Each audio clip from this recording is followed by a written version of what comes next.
मंडळी, ठरलं तर मग या मालिकेच्या आजच्या म्हणजेच 4 फेब्रुवारीचा भाग खूपच तणावपूर्ण आणि कोर्ट ड्रामाने भरलेला होता. कालच्या भागात आपण पाहिलं होतं की सुमन साक्ष देण्यासाठी कोर्टात उभी राहते. आजच्या भागात त्याच साक्षीभोवती सगळा खेळ फिरताना दिसतो. भागाची सुरुवात होते ती सुमनच्या साक्षीने. नागराजचा वकील तिला थेट प्रश्न विचारतो, तू खरंच सत्य सांगते आहेस ना?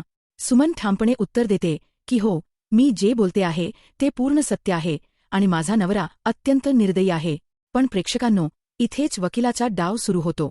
सुमन थोडी घाबरलेली, थरथर कापताना दिसते आणि याच गोष्टीचा वकील गैरफायदा घेतो. तो मुद्दाम कोर्टाचं लक्ष तिच्या घाबरलेल्या अवस्थेकडे वेधतो.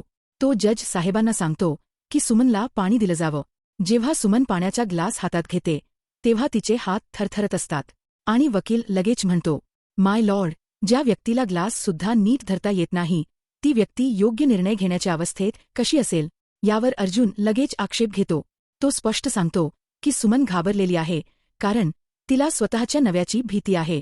ज्याने तिला किडनप केलं त्याची भीती वाटणं स्वाभाविक आहे, म्हणून तिच्या शब्दांवर शंका घेणं चुकीचं आहे. पण नागराजचा वकील इथे आणखी एक मोठा डाव खेळतो. तो कोर्टात एक लिखाखा सादर करतो, सुमनच्या मानसिक आरोग्य अहवाल. या अहवालात असं दाखवलं जातं की सुमन गेल्या काही महिन्यांपासून मानसिक तणावाखाली आहे. हे ऐकताच सुमन अस्वस्थ होते. ती जोरात सांगते की मला काहीही मानसिक आजार नाही, मी पूर्णपणे ठणठणीत आहे. पण कोर्टात तो अहवाल महत्त्वाचा ठरतो. अर्जुन पुन्हा हस्तक्षेप करतो. तो सांगतो की एखाद्या स्त्रीला स्वतःच्या नव्याने बंदिवान केल्यावर तिची मानसिक अवस्था ढासळणं साहजिक आहे. पण नागराजचा वकील उलट याच मुद्द्यावर भर देतो की माय लॉर्ड, अशा अवस्थेत दिलेली साक्ष विश्वासार्ह कशी धरायची? शेवटी जज साहेब निर्णय देतात. सुमनची साक्ष सध्या ग्राह्य धरली जाणार नाही. इथेच नागराज सुटकेचा श्वास घेतो आणि सुमन पूर्णपणे कोसळलेली दिसते. सायली तिला धीर देते, पण परिस्थिती गंभीर आहे. यानंतर वकील कोर्टात प्रश्न उपस्थित करतो, ही केस नेमकी कशाची आहे?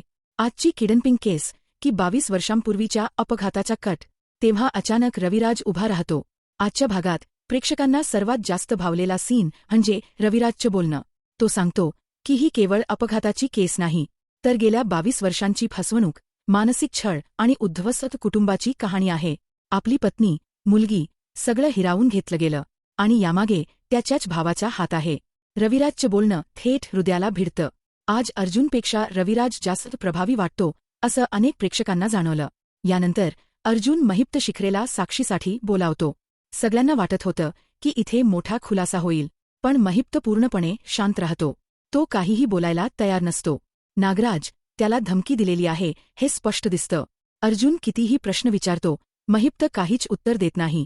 शेवटी कोर्ट ठरवतं की महिप्त काहीही स्पष्ट बोलत नसल्यामुळे त्याची साक्ष ग्राह्य धरता येणार नाही. नागराजचा वकील लगेच बेलची मागणी करतो. अर्जुन मात्र शेवटचा डाव खेळतो.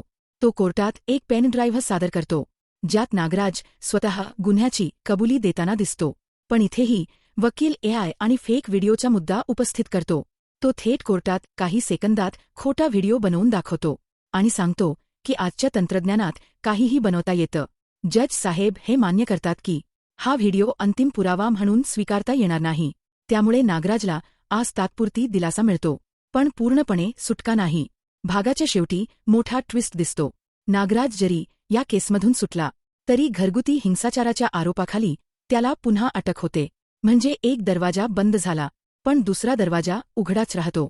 एकूणच आजचा भाग थोडा कमकुवत वाटला, पण पुढचा ट्रॅक मात्र खूपच इंटरेस्टिंग दिसतो. उद्या नागराजचं पुढे काय होणार? तो खरंच जेलमध्येच राहणार का?